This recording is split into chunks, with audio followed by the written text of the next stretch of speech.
Hey, what's going on, guys? It's Mark with Limo Marketer, and I'm joined here by David Lopez from Denver's Preferred Limo, and obviously based out of Denver. David, thanks for joining me. Yeah, thanks for having me. It's been a long time coming. I remember because I've been watching your videos for a long time, and I was like, one of these days I'll be on there. No, I think we were love that. supposed to do this a while back, if I remember, and then things got busy. Yeah. We both got kind of sidetracked, and so full circle, here we go. Finally, right? Yeah, Finally. yeah, for sure. So David's been a client now for a long time. He first started with us, well, all the way back in 23, right? Yeah, it was back in 23 when I first started. So it was like winter, forget what months. It was like December of 23 or something like that. I had just got started, and things were just dead all around. And we tried for a few months. I think things weren't working, and just decided that it just wasn't a good time. And you had just started, and so let's start there, actually, because I always like to find out, because everyone's got a different how'd you get in to the business story, and I'm super curious with you, how did you get in to the limo industry? Yeah, absolutely. So for me, I had already been working. I had a career in supply chain. So I started in oil and gas, I didn't go to college, but I found a company that you bust your ass, and they, promoted you, and I worked all my way up to a senior buyer, and it was great and whatnot, but it was a job, and I always did something on the side. I was always doing Uber. I detailed cars, so I was always doing something extra. And a few years ago, I started working for another black car service company, real small. Nice. They just ran SUVs. They gave me the SUV, and I just did evenings and weekends for them. I'm curious, why did you decide? Because you were doing probably Uber before that, and did you just like meet another driver at an event, and you're like, hey, what's going on? No, I actually purposely wanted to drive limos. I don't know what it was. I just thought it was cool. I drove for another big company here, and they had like the big stretches and the party buses. I didn't really like that. It was just more of like big party. Well, then it's a huge vehicle, right? Yeah, it's a huge scary vehicle. You just kind of throw you out there. You're just Instead of a brand new like SUV or Escalade, exactly, right? exactly. Yeah. And so it was fun. It was a fun experience, but I was like, I didn't really dig that. But so I knew when I was going back to find something, I knew that there was a lot of part-time drivers that companies were looking for. And so obviously doing Uber and things like that, I just didn't want to use my own vehicle at that time. No, totally. Gets beat up, right? Yeah, exactly. And so, when I found this company, it was these two companies, and the reason why I chose them was because they let me take the vehicle, and I could do the job, and it was easier to do it from home. And at that time too, I was working like a hybrid schedule, so I could even plug in a couple in the daytime and help them out if needed. Nice. And so, but like, I loved it. I loved it. I love, like, I'm a native here. I know my way around. I'm close to the airport. So that's perfect. This is a cool gig. I'm like, I don't like it. Like, I went to work and then I went and had fun. That's what it felt like. It was like, how could I turn this fun into a full-time gig, but still make the same amount of money that I was making salary, And so that was the hard part of trying to figure that out. So when I made that decision that I knew I wanted to make that transition, I started, and that's when I came across your video. So I was just investigating on, what permits do I need? What do I need to do to create an LLC, to create a business, to create an EIN, all those different steps. A lot of hoops, right? A lot of hoops. For you guys with insurance and exactly commercial insurance. What type of vehicles do people like?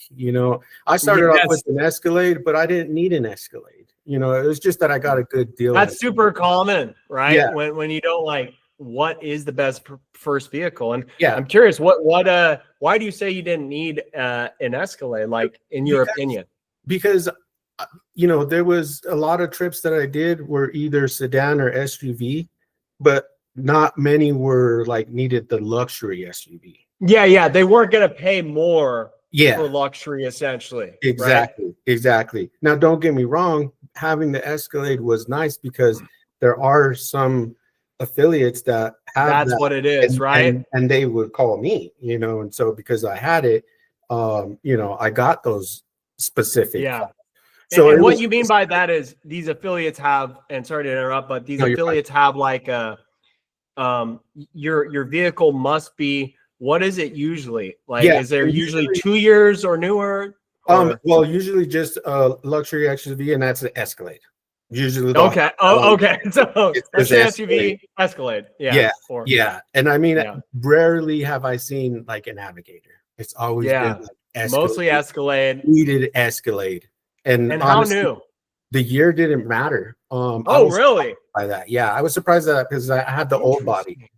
I had the old Okay. body, and I always made it clear, hey, it's not the new one, Yeah. and I Yeah. pull up and you have a bunch of new ones and mine's the old body. Yeah. I Yeah. didn't care. I mean, But it's clean though, it's I'm been sure. super clean. Yeah. Yeah, Hey, you super keep it clean. clean. Yeah, Yeah. yeah. And I mean, and having my background in detailing and driving, I mean, my cars are immaculate, and Yeah. I have always had that good eye for keeping things super clean, know the products. We have very really good products and whatnot. So I mean, those are the things that really matter, is kind of my, Yeah. it's just as long Totally. as you have a good clean car, a good driver, we're dressed nice, obviously, Yeah. good personality, very likable. That's Um, probably just as important, if not Absolutely. more, right? Yeah, That's yeah. the whole experience of the person, right? Yes. It's the, like Yes. the airlines with the hard product is the planes, and then Yeah. the service. Yeah. Yeah. Absolutely. And so, so it was at that time, once I got started, once I made up my decision, got all the permits and everything, I knew that I wanted to do things right because I was watching all your videos. I was watching a lot of your operators talk about how they got started and Yeah. what they wish they would have done. And some people are like, marketing is the way to go. Like, if you don't, because then you're just reliant on what's, affiliates giving you work, and that's just kind of here and there. Because Almost like you have another job in a way, right? Because it's yeah, not, it's safer in that it's safer in that, you don't have to which really you're looking at it, and I would too, you're risking it, right? You're yeah, risking spending money on marketing. What if it yeah, doesn't come back? yeah, But absolutely.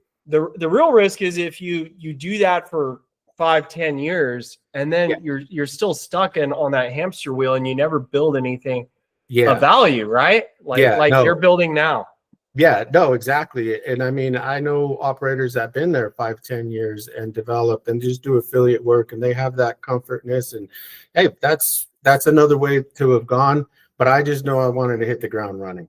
You know what I mean? I Yeah. know I wanted to not always just be in the driver's seat as much as I enjoy it, Yeah. but also really get to a point where it's like we have the clients that we need to serve. And once you get there, when you're doing that good service, they actually repeat. Oh uh no, totally. And what is, I should say now, mhm. what was back then? What's your goal? Is it to get to the point where nice income, obviously, right? Yeah, Comfortable, and you also don't need to be putting in 60 hours a week. You can work from a laptop. That's what I hear from a lot of clients, where they have someone who can, manage the operations, right? So you don't get those 3 a.m. calls or whatever. What yeah. is your long-term goal I for think 3 years, 5 years? yeah, that hits it right on the nail.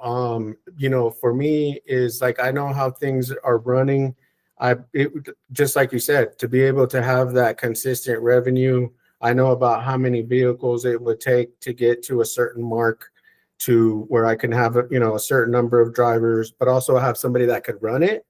That's the Because thing, right? um Enough money to pay someone who's good enough, yes, competent enough, which, yes, you're not absolutely. going to pay someone 30, 40 grand a year, in Yeah, that role, right? It's got to right. be someone pretty competent. Yeah, exactly. With experience, whatever Totally. that comes with. And I've seen that, and from other operators, right? I've seen that the seasoned operators that have been able to do that. Uh, Yeah. obviously, they're been in business for a long time, and they started probably at different times than where we are now. There's a lot more information out there versus just calling somebody and getting them. Oh, totally. Now it can be good or bad, right? Because there's Exactly. so much information. It's like, well, what do I listen to? Yeah, exactly. And so trying to carve out that, your own little market there, it's tough, but I knew that this was the way to go. And like I said, listening to your videos, listening to how other operators did it, and then listening to the people that I work with, and seeing how they do it, and seeing, which route they want to go. Because I have some great affiliates that they don't want their own clients. They rather do other people's clients. No. That's very common, right? Yeah. I would say maybe more that actually I think is more common than people that want to, start their business or whatever. If they can have enough work, right, and make enough money, and they don't want to have to worry about the whole business owner and all the stuff that comes with it, right? Because there is a lot of headache, and the first few years are, look, you're in them, right? Like it's challenging. But, no, absolutely. It's very challenging. And that's the thing is, once you get to that point where you have a certain amount of overhead each month with the few vehicles, the commercial insurance, the drivers, it gets a little pressure, man. Yeah. Right? The pressure is on. And so, that's why to me, I'm like, hey, that's another route. I know that I didn't want to go that route, but sometimes, I'm like in the back of my mind, like, well, if everything else fails, I can, totally. You can always do that. I can always do that, but, we've done pretty well. We've got, so I went from the Escalade. What do you have now, by the way? So we started with the Escalade. Started getting a bunch of leads for bigger groups, so we ended up getting a Sprinter. That did very well for us. It's really nice having the affiliate network that I do, because they all know that I have a Sprinter, and a lot of those guys right? need that. When they can't support the bigger groups, they call me, and so that it was it was a big risk, but for us so far it's made a lot of sense. Yeah, it's made a lot of sense. And especially having the two, because the SUV marketing and affiliate, right? Yeah. Well, I was talking about the vehicles. I was actually as far as the SUV and the Sprinter, because now we can serve, because there'll be times I get people that only have 5 people in the Sprinter, but it's because they have a ton of luggage. So and it's like people know 2 SUVs or exactly, but it's like yeah. And so I get a lot of requests of things like that too. And then after a while, we ended up, I think it was about a good 6 months in, I was farming out a ton of work, and I just was like, you know what, I want to keep that in house. I have a lot of great affiliates, but I'm just like real picky where I want my that's good level of service, and it's your reputation. I'm just really lucky to get the drivers that I have, because they understand what my expectations are, how we want to keep the vehicles, how we treat the clients, and my reviews will show that, because you'll see my other drivers listed on there, and not they're incentivized to get good reviews, but it also shows how great they really do for that client. That is huge. And it is huge. I want to underline that, like, especially moving into the future from an online. Wow. Yeah. I was curious. Yeah. Killing it. 84 5-star reviews. And a lot of these people, you can tell they're obviously all real reviews, right? And 100%, including pictures in them. And in the future, that's what's going to help you from an online marketing standpoint, because we hear more and more people saying, how'd you hear about, because we hear client calls, right? Chat GPT or whatever. What these things do is they're searching reviews, and who's got, like, really, if you've got several hundred real 5-star reviews with only a small handful of 1-star, because it's hard to avoid those over time, but do everything you can, even if you have to do a full refund, because it will pay off like crazy Yeah. because you will win jobs that others wouldn't. And the difference was the online reviews. The online reviews. So Yeah. how did you instill that in the chauffeurs and drivers that you have? Like, is it just being super picky, or how'd you find them? Yeah, I mean, and just putting an ad out. I think it was like Craigslist is how I first. Oh, really? Started. Okay. Yeah. And then so it wasn't through a network. I thought maybe you ran into them. No, I literally put an ad on Craigslist, and then that's how I started with my first driver. And then, yeah, the couple of drivers that I had like that, and then they were out and about doing jobs with other drivers and word of mouth, and then I'm getting calls just from other chauffeurs like, hey, I like what your other drivers talk about you, how you are, how you run your business. Dude, that is. So they already come with experience, and I'm like, yeah, come. And so one of my other main drivers was another previous driver for another bigger company, and it was a referral in essence. It was a referral, right? Yeah, it was a referral. Which goes to show, however you run your business, not only do the clients love you, your employees like want to work, like that is a very good sign, right? And what's kind of crazy, to put a little cherry on top of that, is that where I'm based at is really close to the airport, so it's really convenient. I have two drivers that have moved close to where I'm at now, and they're literally right. You want to be close. Yeah, they're 5 minutes away now. You can come grab a vehicle, swap out, get to the airport, or when you drop off, you're right at home. I mean, and I just say that because it's probably, I would say, about 85% of our businesses are. No, sure. But, you want to be close. Yeah, and so it's really nice. And now I have my drivers close by, and it's just I would say I've been lucky, in that sense, because like I said, that's why I still farm out, and I still use affiliates, of course, because we have to.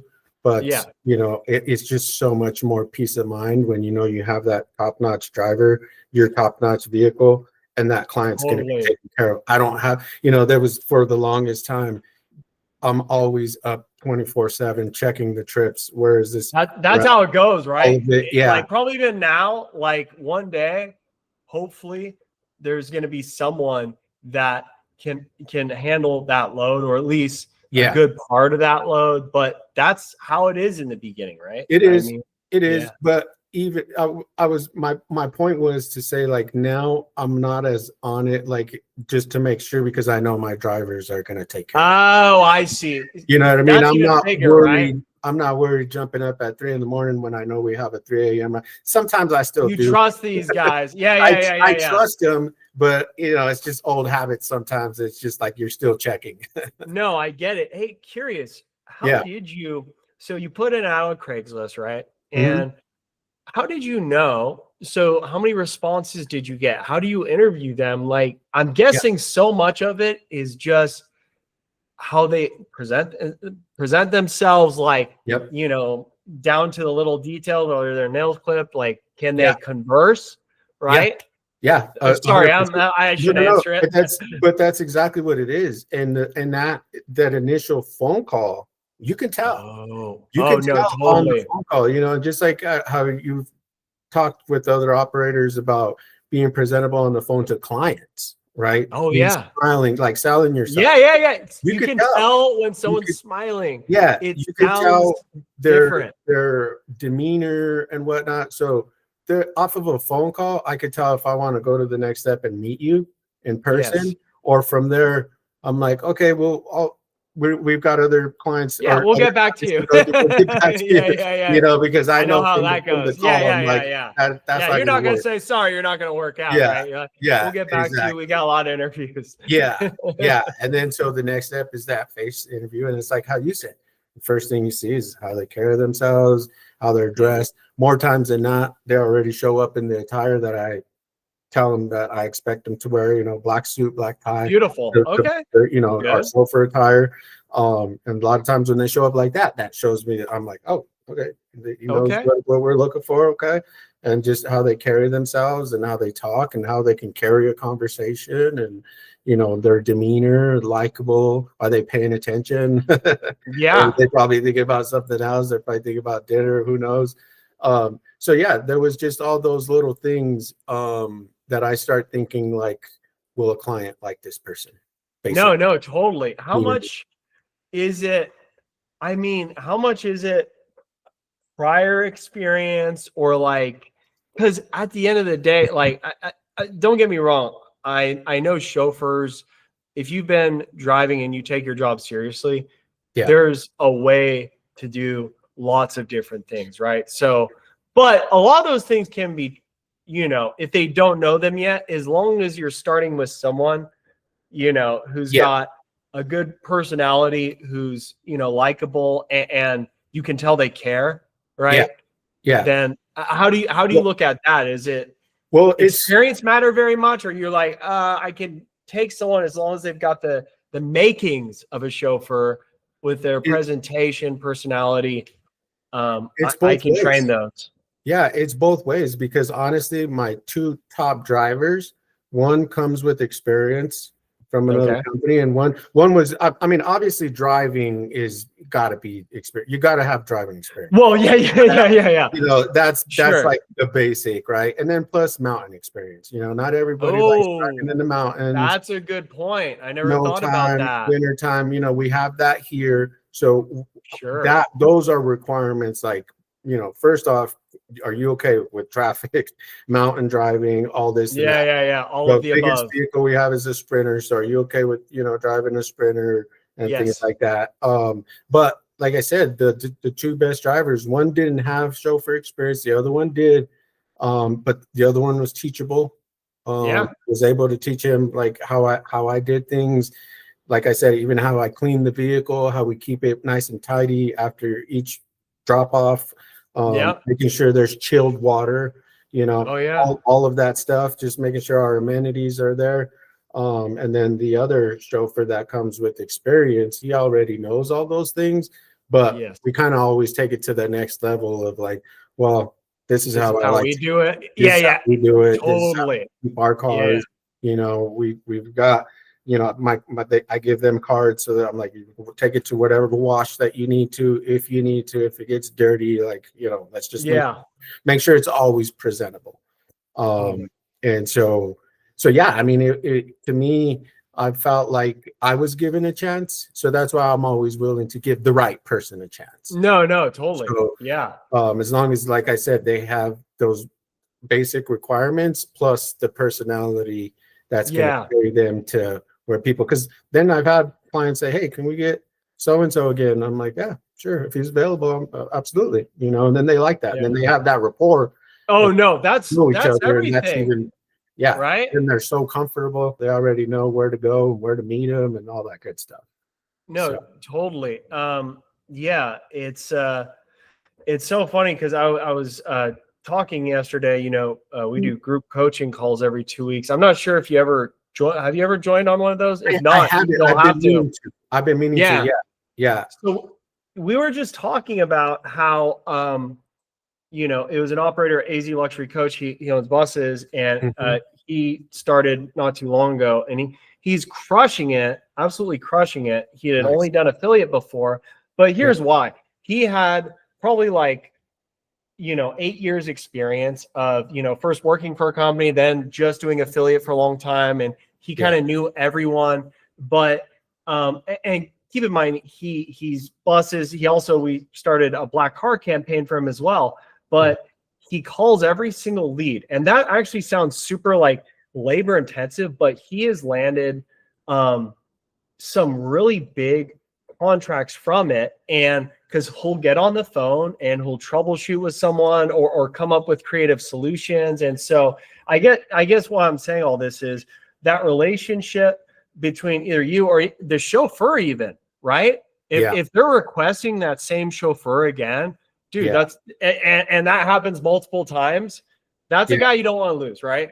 Because they make a big enough impression that that you get that, because that's really what it is. Like when people pay the extra, right? You could Uber, right? There's Lyft, there's even like, it's that personal connection, it's those relationships, it's being able to text, oh, I've got a driver.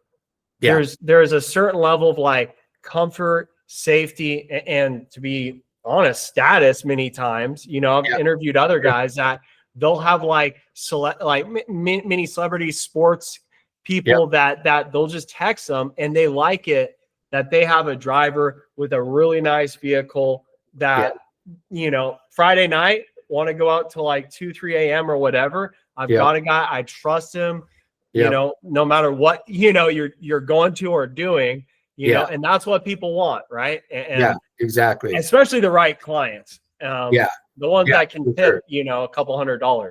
Yeah. So. Oh, absolutely. Yeah. I mean, here in Denver, you know, I mean, and that's the nice thing about our city is, you know, we have it all. I mean, as a matter of fact, the Bronco game's this weekend, and it's just, you know, the Broncos and Cowboys, it's always a huge game. Oh, I'm sure. So, yeah. You know, looking at the schedule, I'm just like, oh my gosh, how are we going to pull this off? But, you know, we always do jammed. Always with, you know, great affiliates. Like I said, the great drivers that we have, and then probably even myself getting in there and having things, sure. I'm you know, just to make sure it all works out well. On busy days like that, I'm guessing, you've got it right. There's just only absolutely. So is it the two guys you have right now? Yeah, so I have two main guys, and then a part-time. And the part-time is like evenings and weekends. Nice. And that's okay for now. I was thinking about getting another guy, like a just in case type of guy, but being that we're getting into these winter months, I might hold off on that until next year. It's like vehicles. It's got to be tough because you're exactly engaged. Like, is this going to be a good choice? Like, before I was like, okay, we're hitting record now. We were talking about how do you decide, let's say, to buy, you know, let's say the next Sprinter, right? And that's tough. Like, how do you decide? It's almost like a math problem in a way, but you're still guessing, right? Because like, and hoping that future business will remain, you know, reasonably steady. Yeah, exactly. And that's it. The good thing that I've heard commonly in the industry is that people say when you need two more, that's when you know you need one more. You know, I've never heard that. I've never heard that. You've never heard that? Okay. I love that though. That totally makes sense. Yeah, but that's almost because like most people buy too early, right? That's why they say that, right? Right. Because you want it, right? It's like it feels good. I'm sure, right? Yeah, absolutely. I got 3 vehicles in my fleet or whatever. It is within the industry. It can almost be a status thing, which is funny because they're like depreciating assets, right? But I get it. It's kind of like absolutely a vehicle fleet. It's like, well, how much money do you make? You know, and you think when they're like, oh, big fleet must make a lot of money. You know, that's not necessarily true, right? Yeah, no, exactly. How efficient is your business? Yeah, no, exactly. And I have people that I'm like, you're looking for something else. I'm like, I want what you got. You're already looking to level up. Like that thing is nice. And so, I mean, you want to be able to, like, that's a good point too, is you want to be able to stand out with your equipment. You know, my Sprinter, it's just the passenger one, you know, which works well for us, you know, because like I said, we do more of the corporate stuff, airport. It's not really the It's versatile, right? You know? And so, you know, it's geared that way. But I do get a few requests of they're requiring the limo style, you know. And, I got affiliates that have them. So, you know, we can always serve. But it's like you said, when do we get to that point? At what point, right? We can afford to have it and still fill in, you know, or they have like those executive where it's like they still have the lights. Oh, the seating is there. But it's got like a table sometimes, right? Exactly. And it's got that table. So it still sits up to 13, but they can have music and videos in the back and lights and have a good time. More versatile than a limo Sprinter, because a limo Sprinter, if it's all perimeter, it's like, okay, that is more like a party style. Whereas an executive, you could pull off that, right? Yeah. But you can also pull off, obviously, having an executive and doing corporate stuff, right? Right. Yeah. And so those are the things that we need to gauge to be like, what's going to serve us best, especially in this market, you know, because I've heard of other, like even jet sprinters. For one of my affiliates, he's like, he's always getting requests for jet sprinters. I'm like, I've never. Really? for a jet sprinter. Yeah. And I'm thinking here in Colorado, like a lot of people even know, like it's one of those things that I feel like but maybe the type of client that you want, like they all know about them. Maybe they are cool. Yeah, like, they are cool. They're very cool. Super expensive too. Yeah, no, I know. It's like one of those things. It'd be fun to own one, right? Yeah, I've always absolutely. thought I prefer, like some people are big car people, Ferrari, Lamborghini. Yeah. Me personally, the coolest thing ever would be to have a decked out Sprinter, and obviously a chauffeur would be, because like, what's the point of a decked out Sprinter if you're like have to drive it in the front? It's like you can't really enjoy it. Yeah, absolutely. You'd have to be driven. Yeah. Yeah. You see those executives or people that they're got meetings and stuff, so they're in the back and they got their assistant or whoever, and they're work, and you write it off, right? And they write it off. It's a business expense. Yeah. Those are nice, but and I always wanted to just keep it for the Sprinter, but I mean, I know we talk about buses and because when the Sprinter is 15 passengers and below, that's a regular license. Once you get above that, you need your class, and you need like the DOT. You need a class B with the passenger endorsement, which a couple of my drivers have, but it's a different ballgame. With all, does insurance go up much when you go from 15? Yep, it goes from 1.5 to 5 million, I think. Oh, dang! Yeah. So it's a big jump. So over 15, once you need the class B, it also requires insurance of up to 5 million. Yep, it also requires. Interesting. I didn't know that. And that goes across your fleet, even if you have sedans. See, that's. So once you get to that point, you got to really be at that point. You want to. It's like the buy one when you need two. Exactly. Right? It's almost like that. That's why they say that, because of the cost that you're going to have, and it's like you want to be that busy with the one, right? No, for sure. It should be like a foregone conclusion, in my opinion, just because you don't want to be the guy that's stuck with that. Like, it starts slowing down. You're like, having thoughts of, am I going to have to sell this? Like that would just be too much pressure, right? Is it worth it? I like my sleep, and it'd be hard to sleep with that. Right. And I mean, there's those, companies here that, I mean, the fleets that they have, I'm like, wow, the drivers and I'm like, massive overhead. I can't even imagine, and so, but there's like that little sweet spot, I think. More like you said, of being able to have enough revenue where you could pay somebody. You're not having to put in 68-hour weeks anymore. You have somebody that can cover. You have your drivers. And I, because I was given that chance and I was given the SUV, like my main driver takes one of the vehicles with him. And he starts from home, and he has one of the vehicles. And so that's a huge perk. Right? It is. I mean, it is. That's a huge perk. Yeah, no. I think so too. I mean, you're making decent money and you get to start from home, and it's like, you don't have to worry about going and swapping out, especially when they live far.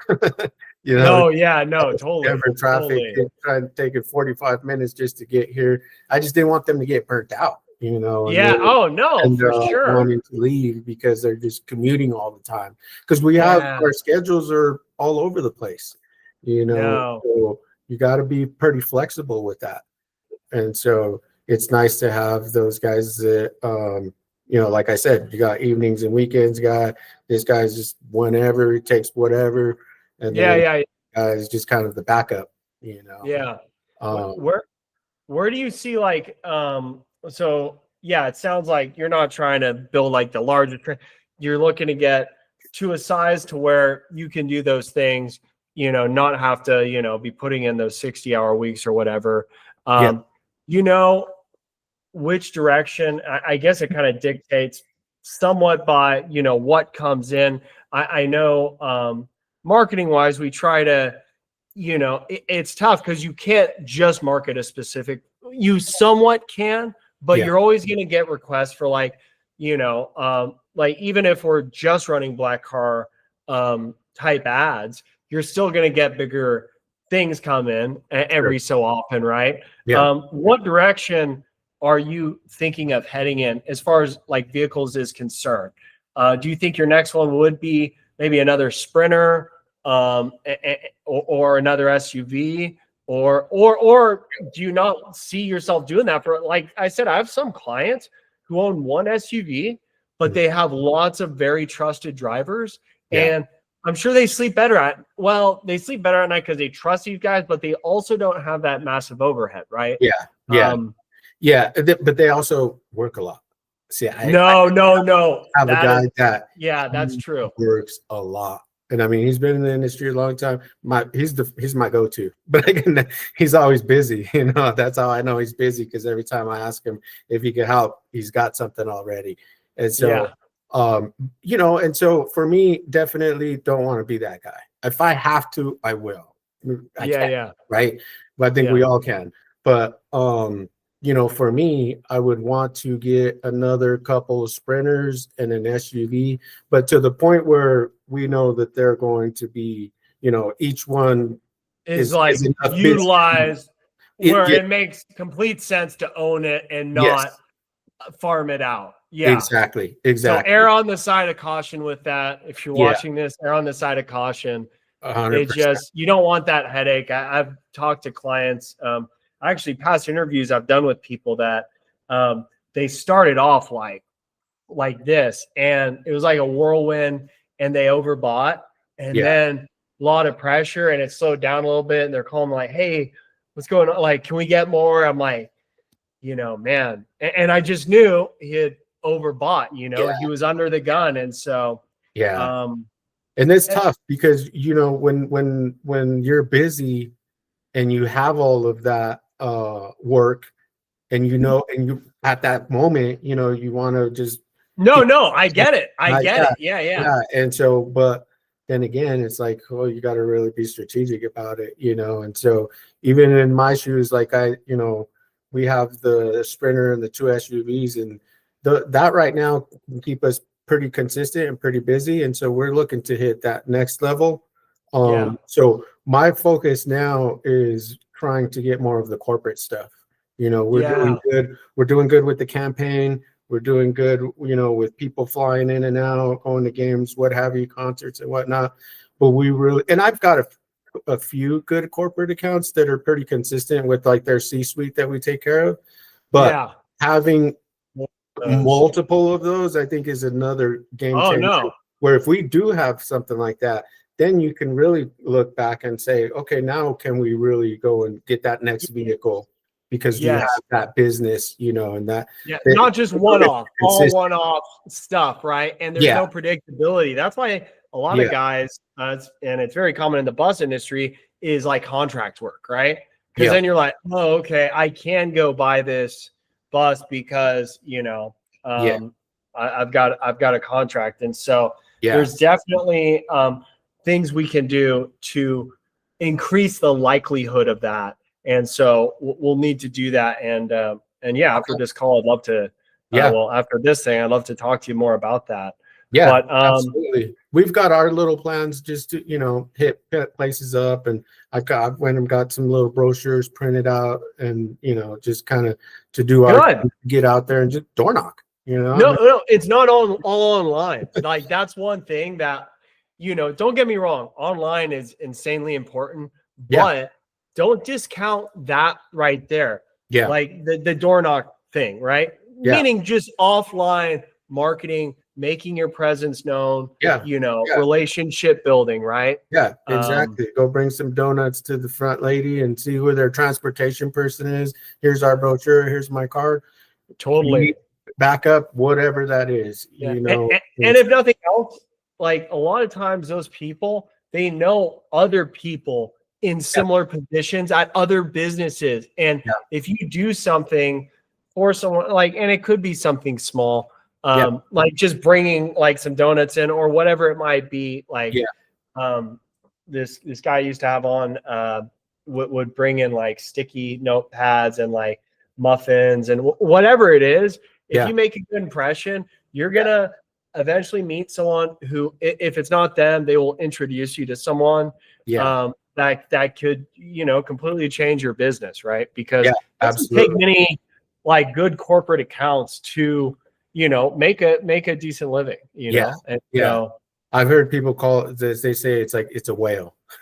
yeah, no, yeah. If you get a whale, get a few whales, then you're good. Then you're good, right? We've yet to see that. Like I said, our corporate accounts are pretty small. I mean, they're consistent, and we take care of them. We do a good job. But I don't think it's a whale. More of those. Yeah. We're looking for a whale. That that would be Whale nice. would be what, maybe more than 6 figures a year in business. That would probably be. You got this huge corporation, and everybody travels, and they all use SUVs or sedans, and it's a big account, right? And so we're and that's another thing too, is you want to be positioned to be able to take care of that.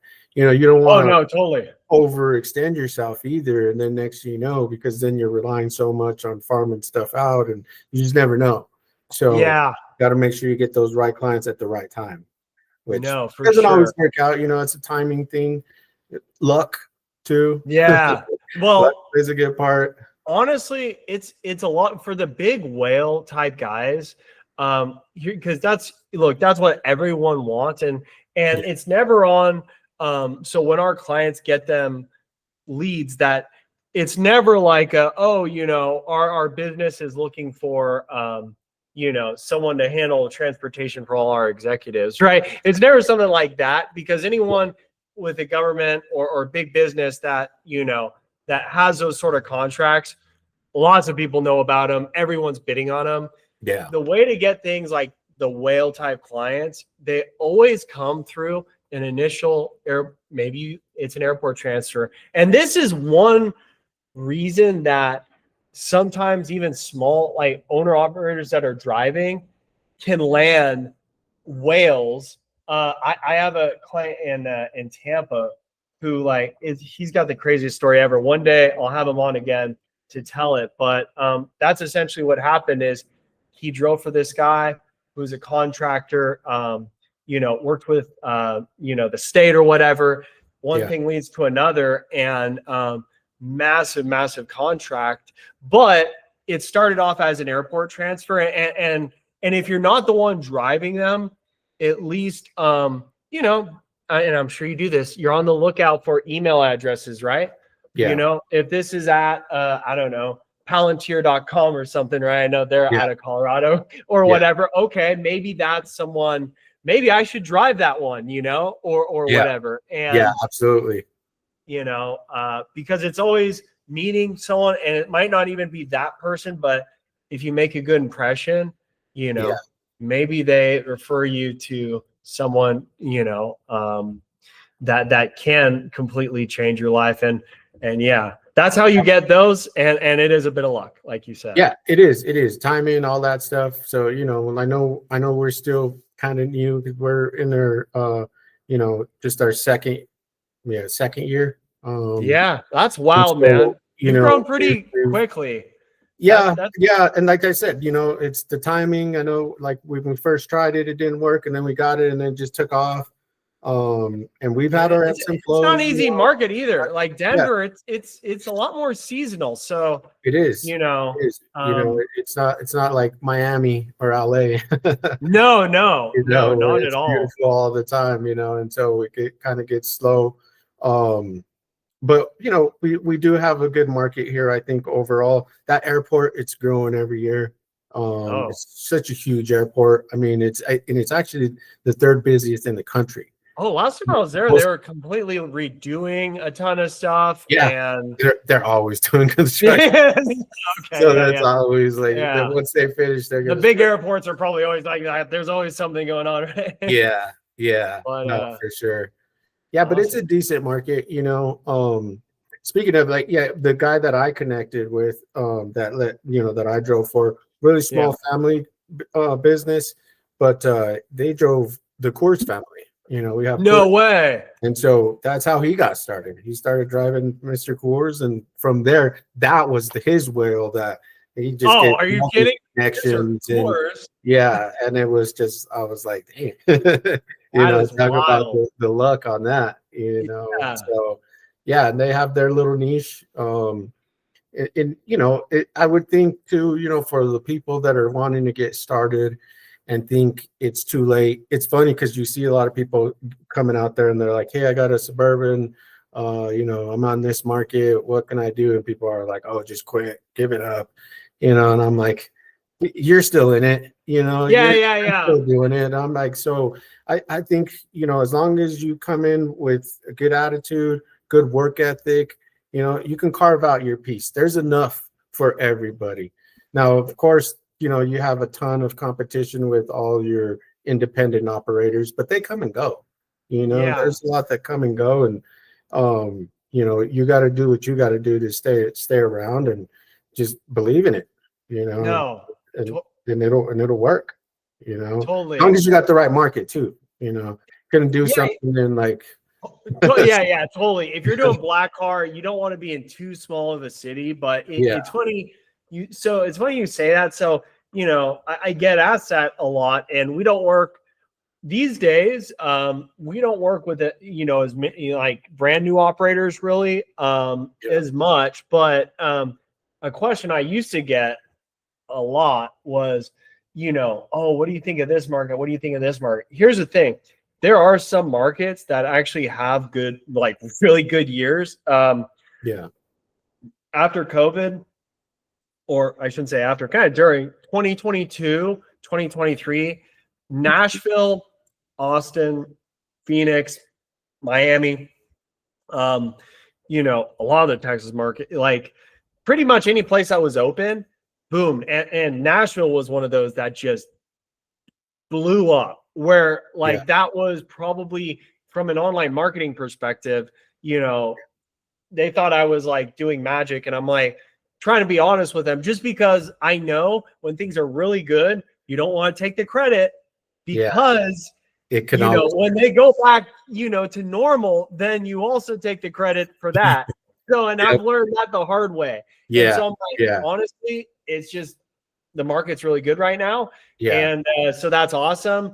But here's the thing, it always eventually levels out, because like a market correction, right? No, well, sure, it's like business, right? And like macroeconomics, like there's always going to be, if everyone sees like, oh, there's a huge need for this service, like black car drivers are doing really well, and it's relatively like just to get an SUV and get licensed, it's not like nothing, but there's not a huge barrier to entry, right? But what happens? Everyone sees, oh man, they're making a killing. Everyone loads up, and eventually it becomes like, okay, it's a good market, and it still is. It's not like, there's no like huge advantage or anything, but in most markets, if there is an advantage, it won't last long. And what you just said is that's it. Do you have a good attitude, right? And are you going to say, look, I'm going to make this work because that's the kind of person I am. And, it's not going to be easy. I'll run into roadblocks, no pun intended, but I'm going to, I'm going to see through it. And it's funny too, like, because I'll even talk to clients on the phone, and you'd be surprised how many times that they're like, wow, you're so nice.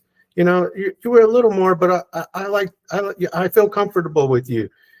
And to me, it baffles me that I'm like, previous person was rude to you, like, I don't. Yeah, no. Obviously, they had a bad experience on the phone, and so, I'm like, call around, David. I'm telling you, I've called around before, actually, for a car service when I was visiting my parents in Sacramento, and it's wild. I'm like, is this person think you're trying to get me to like? Do you want me to give you money? They answer the phone and it's like car service. And it's like, can you act a little more cheerful or a little friendlier? Yeah. It's like maybe someone else should handle your phone. And some people just like have a voice where they sound, not very like cheerful and inviting. And some people just have no business doing customer facing things. I've had clients like that. I've actually had to tell, that's not an easy thing to say, but why are my results not great? Well, you don't sound like, you're not very helpful on the phone. You kind of act like you're annoyed that they're asking you to get them a quote. It's like, that's not going to work. Even for people, I get so many people that call me and they're not even looking for my type of service. And I'll still point them, listen, I know of this people, you want to call them. Yeah, I'll go out of my way even for that. That's the stuff that, you know what I mean? Like it always comes back. Like that's how I feel. I mean, and I don't always even comes back for that reason. I just no. feel I how, know. you know, I'm like, I'm here to serve. And if you want need my service, even better. But if not, hope you had a, you know, it's our name that I feel like I'm presenting, you know, and so we want to make sure everybody has a good experience type deal. Yeah. You know, but And yeah, it baffles me sometimes to hear that. yeah, no, it's a funny thing. Yeah, because that's really the business you guys are in, is like hospitality, right? Yeah, It's an experience 100%. and making people comfortable, and just enjoy their time, whatever they're doing. And they enjoy it a little bit more because they're working with someone happy. You know, I was talking to my wife about that the other day. Like when someone even walks by you and smiles, it makes your day a little better, right? Yeah. When the person when I'm buying groceries and they're friendly, they're, you know, you can just tell they're like, you know, okay, so you're back, you know, your grocery, like, you know, maybe like some people you can just see they're like angry, right? Or you're at the bank and the teller, and interacting with people who are like just kind of like got more of a happy disposition, man, it makes your whole day better, right? And then you're nicer, and it just spreads, right? It's infectious. Absolutely. So. Yeah, and you know, we all go through our times of, you know, disappointment. Oh, sure, yeah. Whatever, you know, but it is a mindset thing. And I, you know, I like being out there. You know, we dress nice. We're out there in nice cars. You know, you kind of get looked at in a certain way sometimes, and you smile, and that just makes it even better because you're not just some stuck up guy, you know. Because most people are like, "Oh my gosh, who are you? You work for the CIA?" And I'm like, "Nah, man, I'm just a chauffeur." I'm like, I drive the important people. You know, they're the ones in the back of my car. Those are the ones that, you know, and so. But you know, I think it goes a long way for sure. You know, then you never know who you're going to make smile and how that's going to come back. Exactly. So awesome, man. Well, David, thanks so much for doing this. And had a good it's time. been great having you. And maybe we'll reconnect and do another one in a few years to see the progression. Where I'm at. Yeah, it'd be good, awesome, to see, you know, then and now. Yeah, exactly. Well, thanks again. Cool. All righty. Thanks for your time.